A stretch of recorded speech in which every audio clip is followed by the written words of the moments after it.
नमस्कार, सत श्री अकाल। मुझे खुशी है कि भारत का एक ऐसा सूबा, एक ऐसा राज्य जहां इतिहास किसी शहर, किसी जिले, किसी गांव से भी शुरू करते हैं तो वीरों की गाथा के लिए हमें किसी खास शहर में या खास गांव में नहीं जाना पड़ता। पंजाब का मतलब शौर्य, बहादुरी, बलिदान, साहस और शक्ति। हजारों सालों से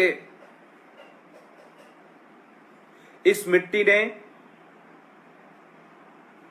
न सिर्फ शूरवीर पैदा किए हैं बल्कि दुनिया में एक शांति, दुनिया में सौहार्द, पूरी दुनिया को अपना परिवार मानने की एक शिक्षा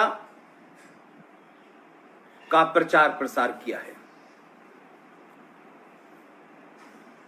और जब हम सिख कहते हैं तो ये अपने नाम के अनुरूप जो कुछ भी इतिहास में पढ़ाया गया, इतिहास लिखने वालों ने बहादुर लोगों का मजाक बनाया, उनकी बहादुरी की गाथाएं जो हर गली में, मोहल्ले में जितनी गाई जाएं उतनी कम हैं। लेकिन आज दुनिया को साहस और पुरुषार्थ की एक लंबी नजीर खड़ी करने वाला समाज आज अपने अंदर बहकावे, झूठ और फरेब के षड्यंत्रों का शिकार हो रहा है। हम जब बचपन में पंजाब के बारे में सुनते थे तो एक अपने अंदर ताकत का और साहस की अनुभूति महसूस करते थे। और ऐसा नहीं है कि 1947 की युद्ध में ही सिखों का इतिहास लोगों को समझ में आया। यह बात अलग है कि राजनीतिक स्वार्थों के चलते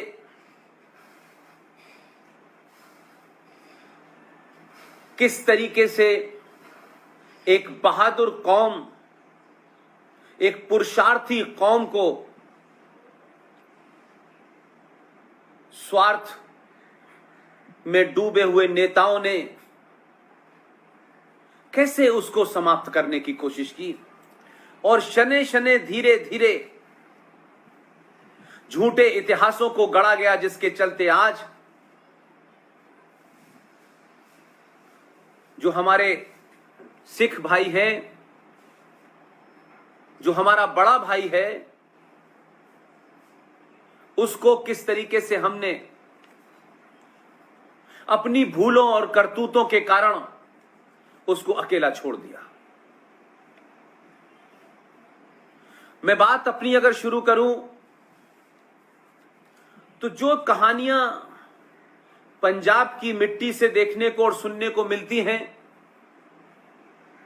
वो मुझे ऐसे ही मिलती जुलती मुझे महाराष्ट्र से, बंगाल से मिलती हैं, बिहार से मिलती हैं। लेकिन इन सब के बीच में अगर किसी ने लीड ली, अगर किसी ने राह दिखाई तो वो पंजाब ने दिखाई। और हर संकट के समय जब इस देश में अनाज का संकट था, जब अंग्रेजों के जाने के बाद इस देश की मिट्टी को बंजर बनाकर जब अंग्रेज चले गए, नील की खेती करके चले गए, ऐसे ऐसे हालात पैदा करके गए ये देश को उठने में सालों लग जाएं, तब पंजाब की धरती से पूरे देश को 2 वक्त खाना कैसे मिले, कैसे वो अपने परिवारों को जीवित रखें। हमने बंगाल का अकाल भी देखा, और इस तथाकथित आजादी, ये झूठी और मक्कारी आजादी जो है, हमारे बड़े बड़े नेता जिन्हें हम बड़े आदर्श के साथ नाम लेते हैं, उन सब के षड्यंत्रों का सबसे बड़ा अगर कोई भागीदार इस 1947 में बना है तो सिर्फ पंजाब और बंगाल बचा है। न सिर्फ ये बांटे गए, न सिर्फ उस तथाकथित कुछ राजनेताओं की दिल्ली में राजनीतिक महत्वाकांक्षाओं का सबसे बड़ा अखाड़ा बना, तो पंजाब और बंगाल बना। पूरे भारत ने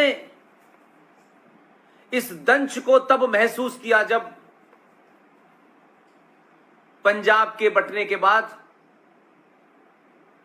जो एक मुल्क बना इस्लाम के नाम पे, वहां से हजारों लाखों लोगों की लाशें रेलों में भर भर के आईं। महाराजा रणजीत सिंह के दौर का पंजाब, जिसकी राजधानी लाहौर थी, उसी लाहौर से एक एक सरदार को, सिख को न सिर्फ लूटा, और सरदार और सिख तो वो कौम है जिन्होंने कभी इसका गम नहीं किया कि जिंदगी कहां से शुरू करनी है। उनका आपने सोना चांदी मकान दुकान सब लूट लिया, लेकिन आपने बहन को, बेटी को, पति को, भाई को, उनकी हत्याएं की। लेकिन लुटे पिटे पंजाबियों ने, सिखों ने, सरदारों ने सब कुछ लुटाने के बाद भी इस आजाद भारत में जब वो लौटे और जब खड़े हुए, तब भी उन्होंने अपना घर पहले नहीं भरा, अपना पेट पहले नहीं भरा। इस भारत धरती का जो भूखा, कमजोर बंगाल से लेके यूपी और यूपी से लेके बिहार और दूर दराज के राज्यों में सबसे पहले आपने ग्रीन रेवोल्यूशन पैदा किया, और जिसके चलते घर घर अनाज पहुंचा, आपने सम्मान की रोटी खाई, तो उसके पीछे बंगाल का पुरुषार्थ शामिल है, पंजाब का पुरुषार्थ शामिल है। पंजाब को, उस पंजाब को जो पंजाब इस आजादी के बाद, इस मक्कारी भरी आजादी के बाद मिला, उसके भी 3 टुकड़े किए गए। हरियाणा बना, हिमाचल बना, और राजनीतिक स्वार्थों के चलते पंजाब की बहादुरी को, पंजाब के पुरुषार्थ को, पंजाब के बलिदानों को कैसे कम किया जाए, क्योंकि किसी राजनीतिक दल के स्वार्थी नेताओं को उनका मजबूत होना, उनका ताकतवर होना, उनकी राष्ट्रभक्ति, उनकी सनातन भक्ति, ये पसंद नहीं आई। इसलिए आपके इतिहास को तोड़ मरोड़ के बताया गया, 47 के बाद के इतिहास को झूठ बोला गया। लेकिन 47 से पहले भी आपसे बड़ा कोई बलिदानी नहीं था। तब किसी देश की रक्षा की चिंता नहीं थी, तब किसी जमीन के टुकड़े को बचाने के लिए सिखों ने अपना बलिदान नहीं दिया था। कोई हजारों साल पुरानी कहानी नहीं है।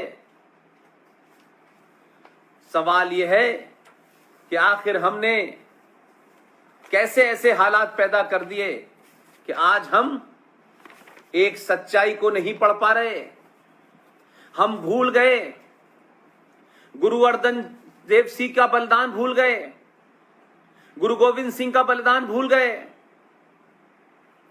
हम किनकी औलादें हैं, हम किनके वंशज हैं, हम कहां से आए थे, क्यों आए थे, हमने ये